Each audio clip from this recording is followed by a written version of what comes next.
Has Wendy joined us yet, or is we Yes, I'm the black hole over here. Oh, right, I remember that. Your video is not working.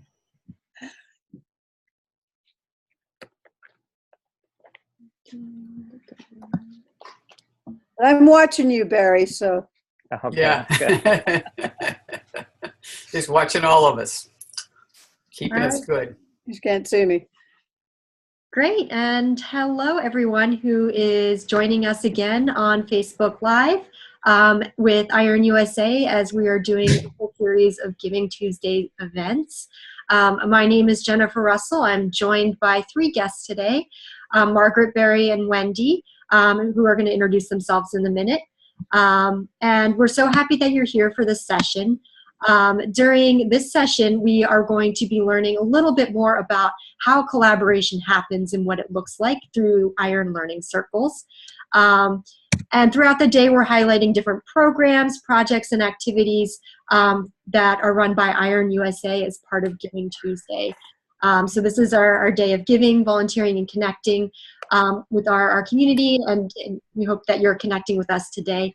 If you are on Facebook and sending greetings or questions, we'll keep an eye out as well, so we can answer your questions live as we go or at the end of the session. Okay, so this session today, we're going to feature iEARN Learning Circles. And hold on, pausing a second as we're just making and double checking that the Facebook Live is indeed working.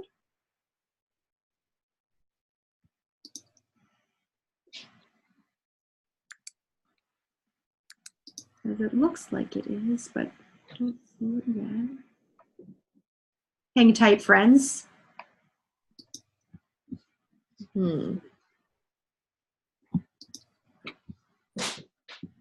Yeah, I see it. All right, we're going. I think there's a little bit of a lag.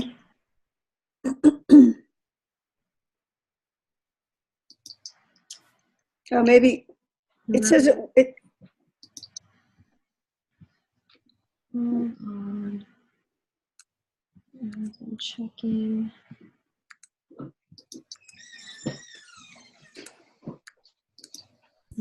Yes. Hang tight.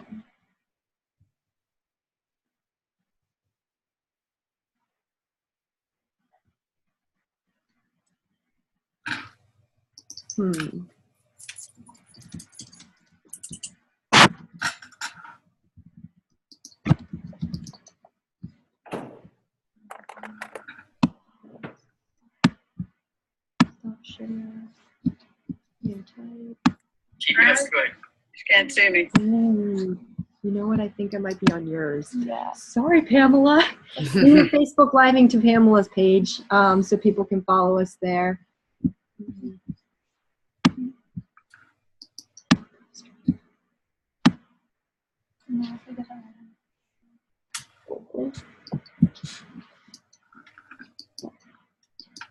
There's a button you have to toggle. Oh, there we go.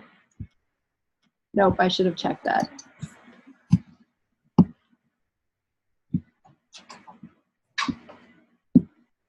Okay, I think we should be going live on Facebook now to the iEARN-USA page. So thank you for joining us for Giving Tuesday in the series of events to feature iEARN-USA's educators, projects, programs, and activities. So I am here today with our three guests to share about iEARN Learning Circles. So I'm fortunate to be joined here today by Barry, Margaret, and Wendy, who have a long history of working with iEARN Learning Circles. So before we jump into our session today, I'm going to have each one of them introduce themselves and maybe just share about when they first got involved in learning circles. And I know we're talking about the history later and some of the structure, so maybe just a brief introduction. And I'm going to start with Margaret. Hi, I'm happy to be here with all of you. We started Learning Circles in 1985 in something called the Intercultural Learning Network, an experimental networking project with a number of different countries. And that's where we came up with the structure for Learning Circles, although I have since learned that learning circles existed before we invented them, and that was a realization after working with learning circles for a number of years. So I'm happy to talk about the history both of iEARN global learning circles and learning circles that preceded us. Great, thank you so much, Margaret. And Barry is here sharing as well. So Barry, would you mind giving an introduction? Sure. My history with learning circles goes back almost as far as Margaret's, not quite as far. I believe that I actually joined the project Margaret was talking about in 1988. And I heard about this kind of new technology-related project, and it just sounded unbelievable to me. And I joined it, and it was unbelievable. It was just fascinating. But when learning circles switched over into the iEARN network, which I believe was around 1994, 1995, I came over as a participant. And I was a participant in iEARN projects for many, many years. Eventually, around 2004, I took over the coordination of the Learning Circles project in iEARN, which eventually became the iEARN Global Learning Circles project. And I've been facilitating that project ever since. It's a wonderful project that reaches many, many teachers, and I just love being involved with it. Thank you, Barry.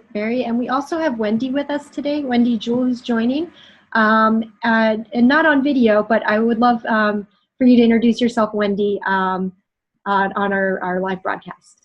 Oh, okay, great. Hi, my name's Wendy Jewell, and I've been facilitating the My Hero learning circles for 15 years. I first met Barry at an iEARN conference in Slovakia in 2002 when my daughter was 10, and we were unschooling, and I went to Barry's session about learning circles, and I thought, oh my gosh, that's amazing. You bring the world into your class and your class into the world and over 4 months. And so I approached him and I said, can I still do that if I'm with a group of homeschoolers, unschoolers? And he invited us in. And so we've been going strong ever since. And we have 4 circles, elementary, middle, high school, and our call to action circle, which we'll probably talk about later. Great. Well, I'm so grateful to be joined by such experience during the session. Many, many years of collaboration and learning circles projects that we're going to hear about today. This session, again, is a little bit so you get a peek at how collaboration works. And we're going to look specifically at the structure of a learning circle and the themes of a learning circle. But to give you an example of the kind of activities that classes connect through, the stories and the outcomes and what it looks like in action, some reflections from participants, etc. So I'm going to get back to our screen share here. And this is where we're headed in our session. We're going to take some time to look at iEARN Learning Circles, the structure, the themes, what makes it unique, and how we structure this type of collaboration. Then we're going to take a look at you've heard a little bit of history from this group here in all of their years in being engaged, but how learning circles got started.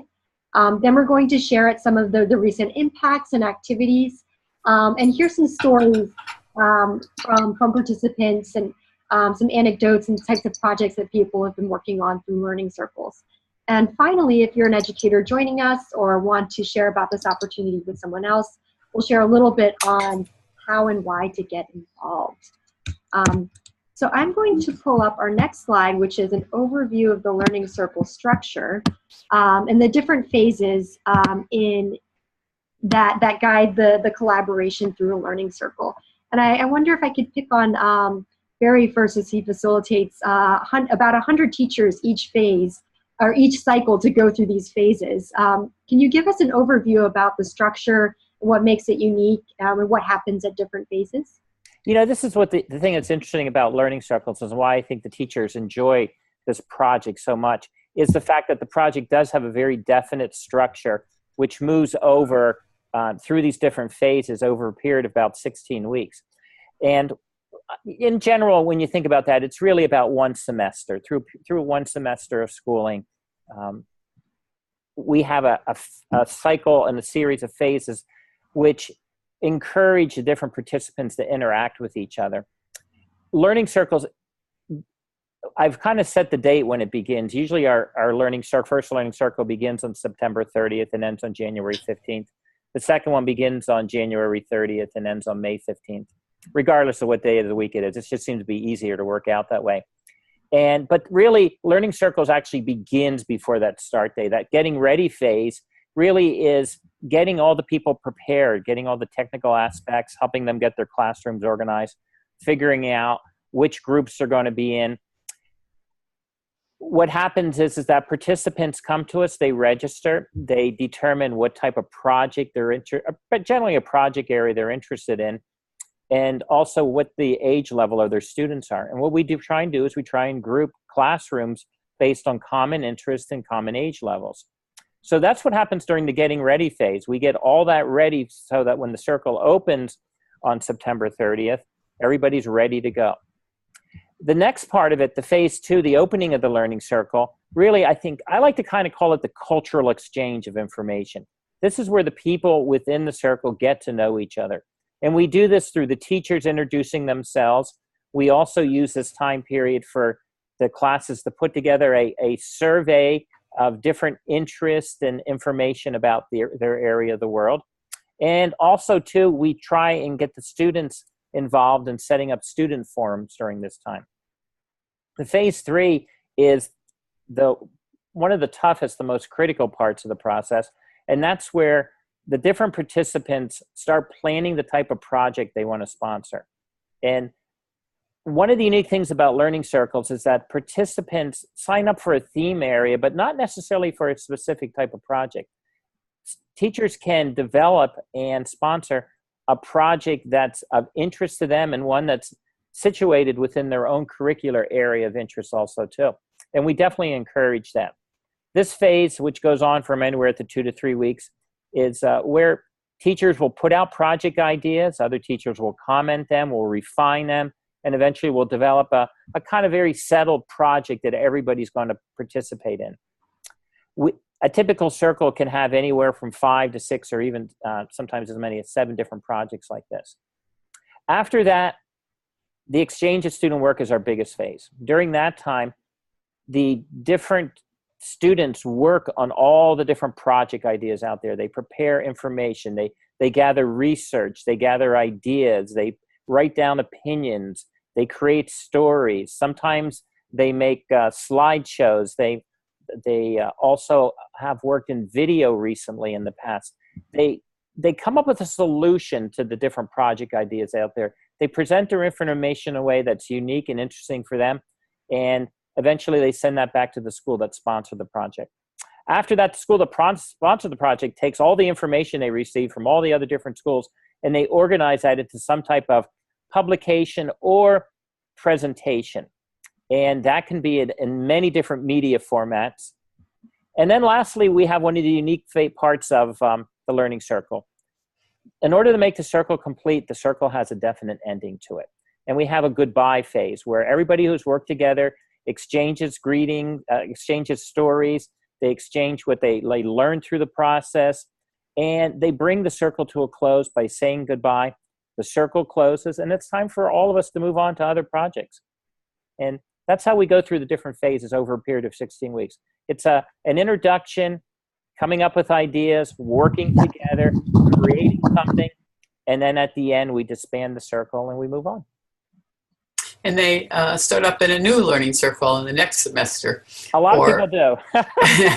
But the other thing to keep in mind is the structure of the interaction.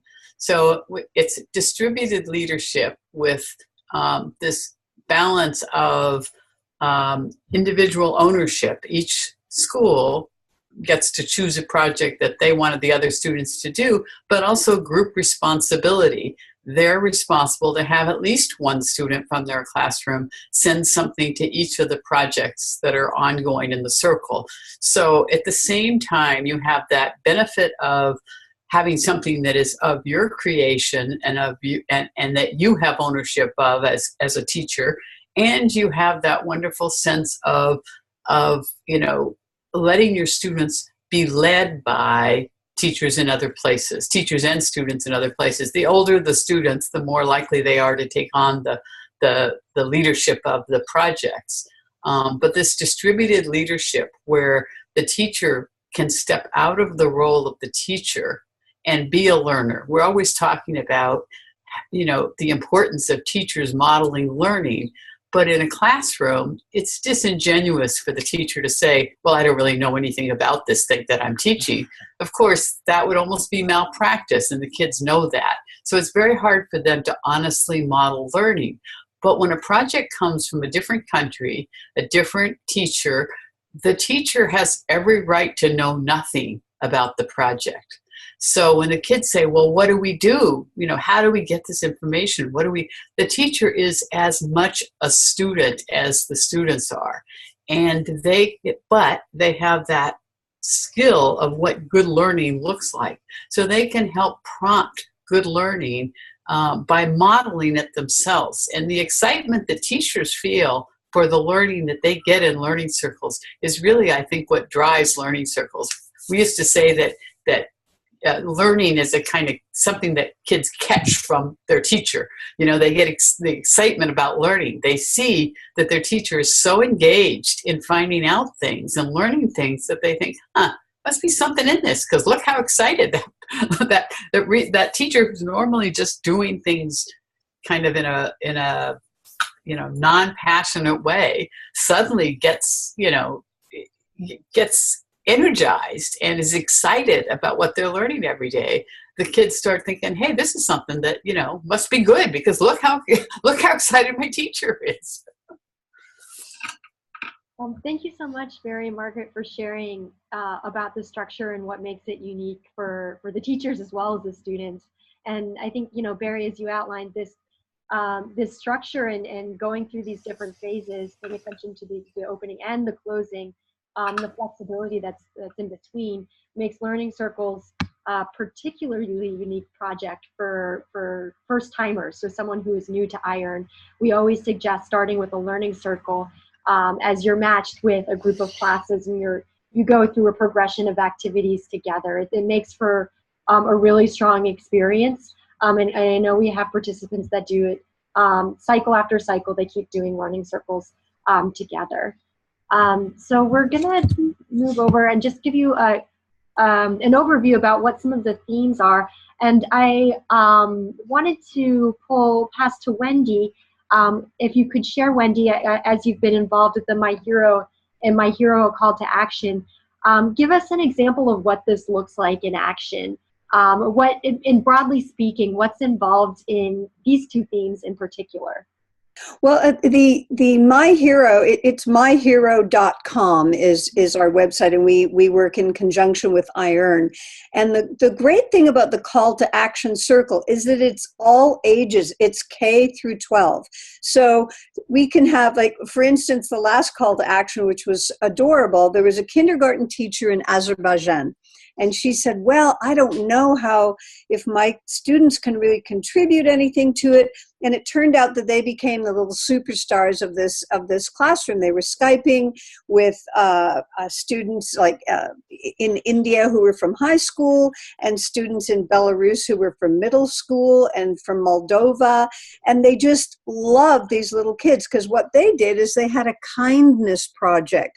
And I guess the principal from the Azerbaijan school, everybody came to watch these little kids building puppets that were, for kindness, and they were just blown away by these children that were 5 years old, working with kids around the world who were, so much older. And obviously the thing about the My Hero Call to Action in the circles is they usually all come together and decide as a group what if there's some kind of project they want to do together, whether it's environmental or somebody they want to support. But in the case of the Azerbaijan kindergarten students, they basically created kindness and little puppets of kindness for their whole school. So it got everybody involved, and everybody came to see what the little kids were doing, and they were kind of blown away. And that's what I love about the call to action circles. I mean, we've had them where some kids in grade 4 in Missouri did a PSA for getting plastic out of school lunches, and the main Anti-Plastic Association in America used it for their PSA. It was, people are just blown away by the work that takes part in these circles, and the call to action circles are really wonderful. Thanks so much, Wendy. And I know I have some of the photos from these stories that Wendy's sharing and some quotes that we'll pull up in the next few slides to really illustrate what some of these projects look like. And I wanted to pass back over to Barry, if you wanted to give us a broad idea about a couple other of these themes, what collaboration looks like within these themes. Sure. We have two traditional themes, a few traditional themes that we try to run almost every session. And I would say that the Computer Chronicles and Places and Perspectives are a major one. Places and Perspectives has consistently been our most popular project as long as I've been doing learning circles, I can think. We almost always run an elementary, middle school, and high school class or session, sometimes multiple groups on that particularly. And that because that deals with geography. And this is a chance for schools around the world to kind of promote themselves, to talk about their area of the world. This is what schools love to do. Teachers and students around the world love to talk about their area of the world, and learning circles gives them the opportunity to present that to people who are in the circle and eventually create a project which can be seen by anybody in iEARN and pretty much anybody on the internet. Computer Chronicles deals more, I like to say, with non-fictional forms of writing. And the idea is to put together a newspaper. And this is really good for participants who haven't, who particularly for teachers who are emphasizing writing in their classroom or want to do work with other students around the world and work together collaboratively on different types of writing projects. I actually like this particular project a lot also too. And then My Hero has become very much a mainstay of learning circles. I would say as much as 25% to 30% of every session, people participate in the My Hero circles. But I also like to put in different types of projects, like special interest projects. And I like to run one or two of these every session. Recently, the Global Issues one, which was a project which we had retired for a while, I brought back about 3 or 4 years ago. And it's proved to be really, really popular again, particularly our environmental global issues group. And in relation to that, I also brought back the education group too. We also have collaborations between other iEARN projects, like the My City and Me project, the Money Matters project. These are projects which teachers have been doing, but only a few participants seem to be interested in it. By bringing it into a learning circle, we gave it a much broader audience. And because of that, a project which was receiving some attention, all of a sudden has become very well noticed and has a lot of participants in it. And this session right now, we just introduced the project called Culture in a Box, which is been a lot of fun. Teachers sign up and they're actually paired with another school around the world. And what they do is they have one little box to send, and they have to stick as many cultural items in that box and ship it off to the other country as possible. And it's been a really, really exciting project first for the students to think about what they're going to put in that box, and then to receive a box from another country and not know what's in that box until you open it up.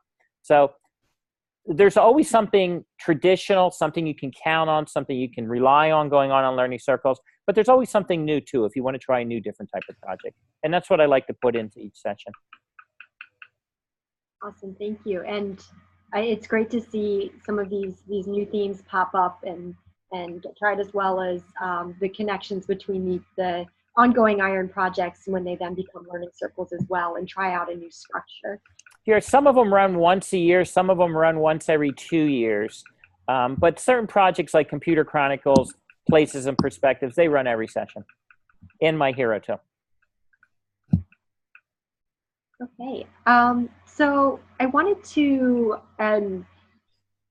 give a special spotlight to the history of learning circles, since as our panel today comes with a lot of experience in doing this collaborative work. This is some information that I pulled from the Learning Circles website, but we do have the pro here. So I wanted to pass it to Margaret to kind of share about the genesis, the beginning of Learning Circles with iEARN, as it had a beginning before iEARN as well. And just get us an idea of how this came about and Well, how we got started. when we set up Learning Circles, we were really looking at two different models that had started with telecommunications. I mean, we're talking in the mid 80s, where networks had just become available. Military networks could be used in the night, and then commercial phone companies were starting to float their telecommunication networks. But unlike the internet, you had to be on the network that, two people had to be on the same network to be able to communicate with each other. So the early telecommunication people would have on the back of their business card their email address on 10 different networks, because that's the only way you could communicate, is if you could find a network that you shared in common. So, those were some of the issues of the early days, but we set up and then I started to say there were two kinds of networking projects that were going on in schools. One was a school would announce, I'm going to do this project, would you like to participate in it? And they would try to get people who happened to be on their network to communicate with them around this project. But that was hard because it was hard to find partners. There was no structure for it.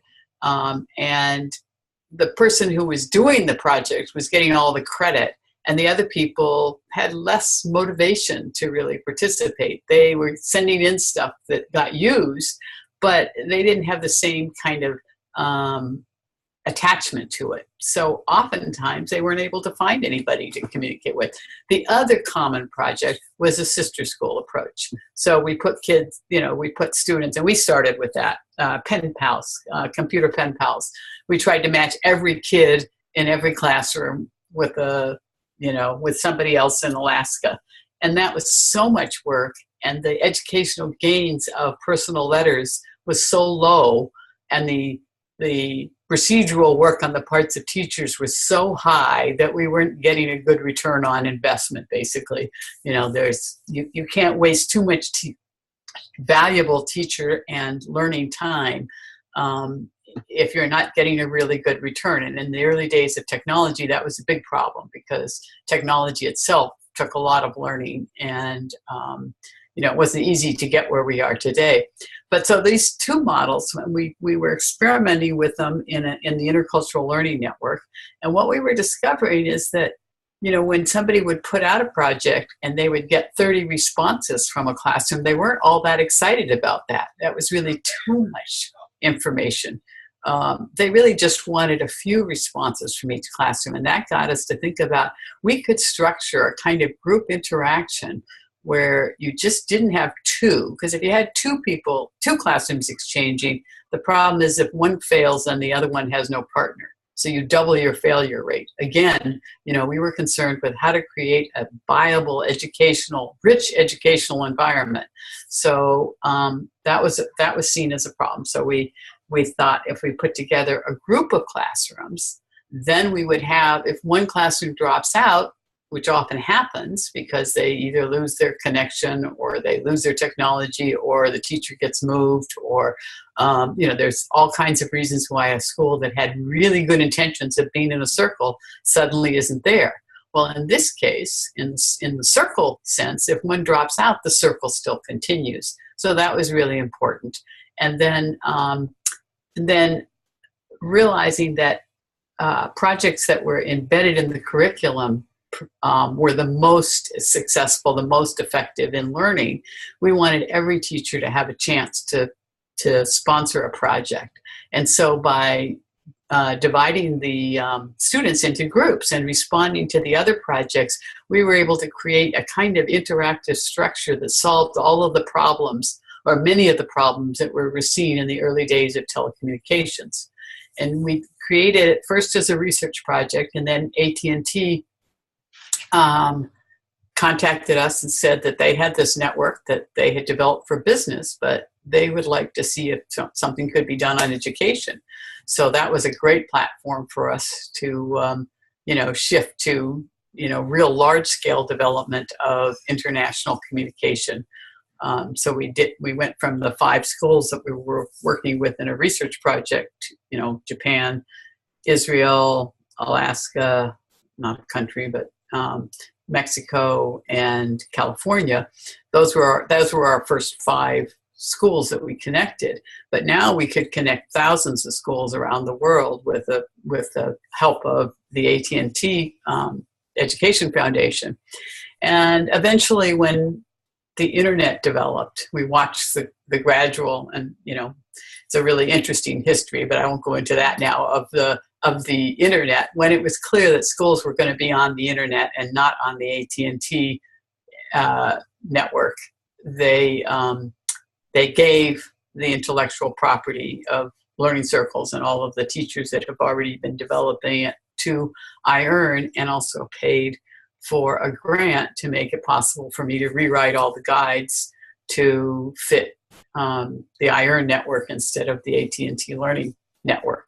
So that transfer happened, and Barry was transferred along with it. All of the teachers who had been doing Learning Circles on AT&T moved over to iEARN together. So there was a nice infusion of members, as well as a new project. And then Barry and I have worked really closely right from the beginning. And, we've got a great relationship. I am so happy that he is doing this. And I just made contact again with the person who did Learning Circles from AT&T. And it was really heartwarming to hear her get so emotional and so connected. She said, "Oh, Learning Circles, I so loved that project. That was the best part of my career, working on Learning Circles and developing it. That was the most significant thing that I have worked on in my time at AT&T." So that was really happy to hear that, and to hear that she's still, I invited her to come and be part of this panel, but she unfortunately couldn't make it. But I thought it would have been really cool if she was here too. Margaret, thank you so much for sharing about the history.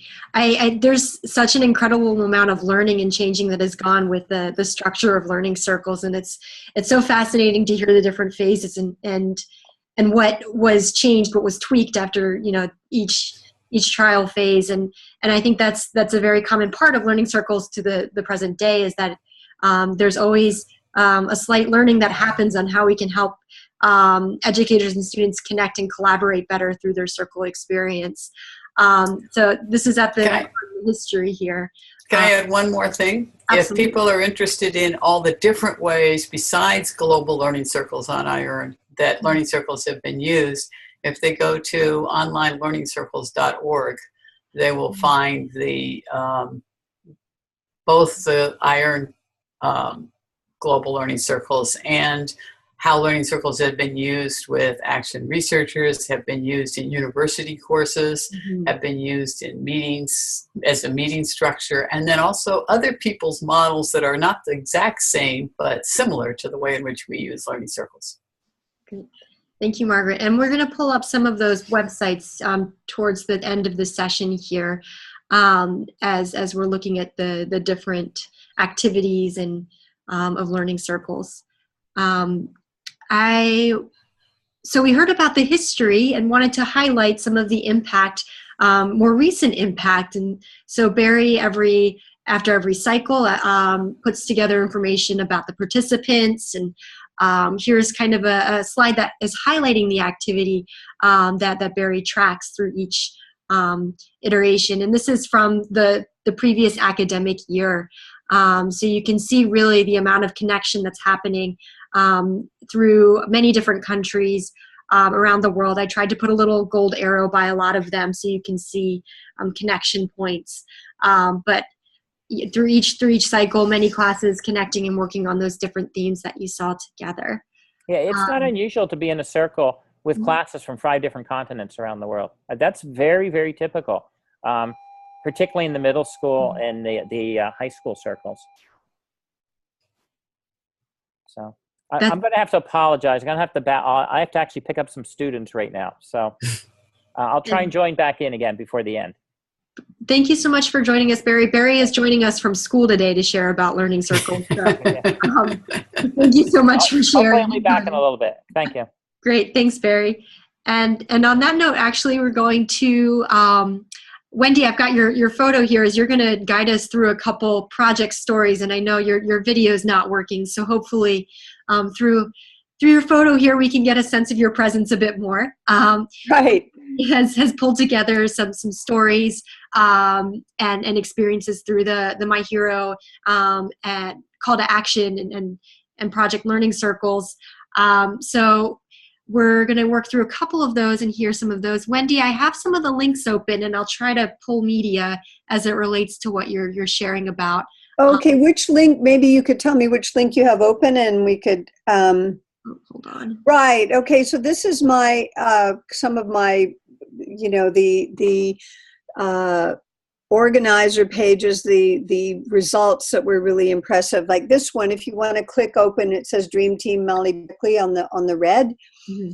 If you want to click that open, and it'll show you the My Hero project. You can share about your heroes in 4 different ways: through stories, art, video, or audio. And this is the Dream Team. Always amazing work from Molly Bickley, who's actually the head of iEARN Canada. And you can see that all of the kids have done really great work. And when you finish a project, when you finish the learning circle, your class can do this organizer page so that you can pull all of your students' works into one page, which is really, really great to be able to share with other teachers, with the parents of students. If you go back in that one, yeah, Azerbaijan, no, if you go back I'd love to show you the one from Morocco, right there. Okay. So this is an amazing classroom. If you click on the red, I think. Okay, yeah, we'll get there. They did this peace mural, and they would have to go in the back of somebody's pickup truck and go to the next village who had internet connection. They had no internet connection in their school. So a lot of the times you'll see some of these, if you scroll down a little bit more, donkey was, a couple of them, their donkey was their hero, because their donkey lived with them in their house. That's the class. And was such a big part of their family. And what these kids actually did was they did the My Hero Project Elementary in the first 4-month session. And then in the second session, they did a call to action where they basically tried to tell people in their community about the environment, picking up garbage, picking up plastic bottles and things. And there had been an earthquake in a neighboring village where in the mountains, I should say, where the nomads lived. They got all of this clothing from different people in the village, and they trekked into the mountains where the earthquake had been, to share and give all of this clothing and food that they had collected. So it's really an amazing thing. They had very little, but and they had no internet connection unless they went to the neighboring village. And the other teachers in the circle were so impressed that they gathered all of these books and supplies and everything and sent it back over to Morocco. Teachers in America that, they can't believe that you have to drive to another village, because they all seem to have, computer rooms and everybody has an iPad or something. And they were just blown away by this school and this teacher. So that was a really exciting part of My Hero, of the learning circles that they took part in. And did you want to show the Azerbaijan kids? I see that you have that up there. Yes. Those are the little kids I was talking about, and there they are, creating their My Hero stuff. And if you scroll down, you'll be able to see them. There they are, Skyping with other classrooms. And it was so great, because people were absolutely, as I said before, the other kids, the older kids, were just blown away that you can see them in the bottom right-hand corner. I think that's the middle school from Belarus or Moldova. And they were so, it was so great because the little kids in kindergarten were so respectful and so adorable and so much talking about kindness to the older students in high school in India and in the middle school. And it was one of the best. See, they're showing what they did. Now that's those kids from India. They created all of these beautiful works of art, and then they took that to a school of little kids that were autistic, and they gave them as presents. It was just, but they each know about each other. So I can't even imagine the 5-year-olds, the experience they had in working with all these different ages. It must have been amazing for them. I can't even imagine what it was like, but it was a great, great call to action circle. And that's what I love about the Learning Circle, the My Hero call to action, is that it incorporates all ages in one circle. Not just, I mean, there's elementary, middle, high school, but this incorporates everybody. And you look at their faces. They're so sweet. And yeah, it was a really, really great experience. See, look at, they love them. They're so excited by their partners. So, and that's what happens in the organizer page. Students and teachers will put all of these pictures in, and so that I find that some people say, like specifically in high school, but this is in any, and if you scroll down, you can see some of their artwork. Mm-hmm. Yeah, that they especially people in high school. I've had teachers from Taiwan and Japan and stuff say that it's kind of like a parting gift for them to have, that they have this learning circle and all of these, things that they've done, whether they're stories or film or art or whatever. A lot of kids, if they want to be writers or go into entertainment, they will have all of these things that they've created over the years through learning circles and through My Hero to share and to make a portfolio for themselves. So it's pretty great. I mean, some of the right now I have a high school student from Morocco who just posted that he's 17 years old. He's from Morocco. His professor is Rashid Chenchni, if I'm saying that right. And he is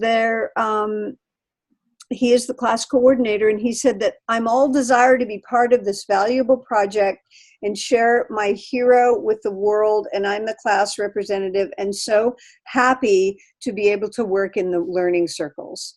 And some of the kids from middle school in Moldova said things like, my hero motivated me to become a hero myself. This project with iEARN and My Hero inspired me to discover new cultures and meet new friends. My Hero and iEARN helped me to develop my English, to discover some new personalities, and to increase my knowledge. It was nice to work with you. Thank you for your help. Hope to meet again in other projects. And that was from the teacher, Natalia Turkan. And I find, I don't know if you guys have noticed this, but a lot of people become friends, not just the students, but the teachers as well. And they become friends and either see each other at iEARN conferences or sometimes just go and visit other teachers without being at an iEARN conference, because they've come to know each other and each other's cultures and people who inspire them so much. So it's really, that's Aytan from Azerbaijan. Mm-hmm. This comment, first of all, I'd like to, yeah. So it's pretty great. It's, it's an amazing, I love iEARN, but I've always really loved the learning circles within iEARN. And we sometimes have 6 to 10 classes. And like Barry said, it's very common to have all 5 continents represented at once in a learning circle. Wendy, thank you so much for making the collaboration come alive for us a little bit with these anecdotes and examples of what people are learning about each other through their collaboration. And I particularly like that you highlighted the cross-age collaboration, as this, I think, happens in many projects. We have as students who aren't necessarily in the same grade level, connecting with one another, and then teaching and learning with one another, as well as teachers, as Margaret highlighted before, teachers being the learner in these projects as well. we're coming to the close of our. I must say, Margaret, I did love what you said about that teachers are learning, because I think that not just the My Hero learning circles, but the iEARN learning circles create lifelong learners, and not just for the students, but the teachers as well. And it's very exciting. For me, it was always for the teachers. AT&T couldn't market it to the teachers because nobody gives money for the teachers, so that it was always marketed for students. But in my mind, it was solving the problem that I wanted to solve was, how do you reverse the problem of school being boring? And school is boring because teachers are bored, and teachers are bored because they're not learning. And so if you could find a way to put teachers in the learning role, and I've done that now with action research, with learning circles, that changes the whole tenor of the classroom. When teachers are learning, kids are no longer bored. Yeah, and thank you. I want to thank you so much for the learning circles, because it's really changed my life. And it certainly was interesting that it's not just within brick and mortar classrooms, but for unschoolers and homeschoolers, it's been a godsend as well. Mm-hmm. Great. And as you're discussing and sharing there's some comments from the Facebook live feed chat from Kahraman and Palestine and Asil as well, just agreeing with what you're sharing and being present in the Facebook chat. So thanks to them for joining. Awesome. Yeah, and I wanted to end with just a couple things as we wrap up this session and prepare for the next. If you're looking to get involved in learning circles, there's typically 2 sessions, a September to January and a January to May session. So we're currently in the middle of a session that'll end in January, and the next session will start at the end of January. So in the next few weeks, the learning circles interest forms will be out there for you to express interest if you're looking to join. But 2 sessions for iEARN members, and you can learn more about those at iEARN.org. I wanted to give another thanks to Barry, Wendy, and Margaret for joining this session during Giving Tuesday and sharing about their experience. Certainly have given a lot to learning circles over the years to create more connections for a peaceful and just world between learners around the world. So thank you so much for joining. Stay tuned to more sessions. There are a couple other sessions throughout the day featuring programs and projects and stories of collaboration. So there's another one starting in 10 minutes. So thanks to everyone for joining. And again, Margaret, Wendy, thank you so much for joining our session. Well, thank you. It was great. And goodbye, ladies. We all love iEARN over at the My Hero Project. And we love My Hero at iEARN. And all the wonderful connections with all the different groups over the years. It's really a wonderful thing. Okay. That's true. All right. So thank you. And stay tuned for the next session. Bye.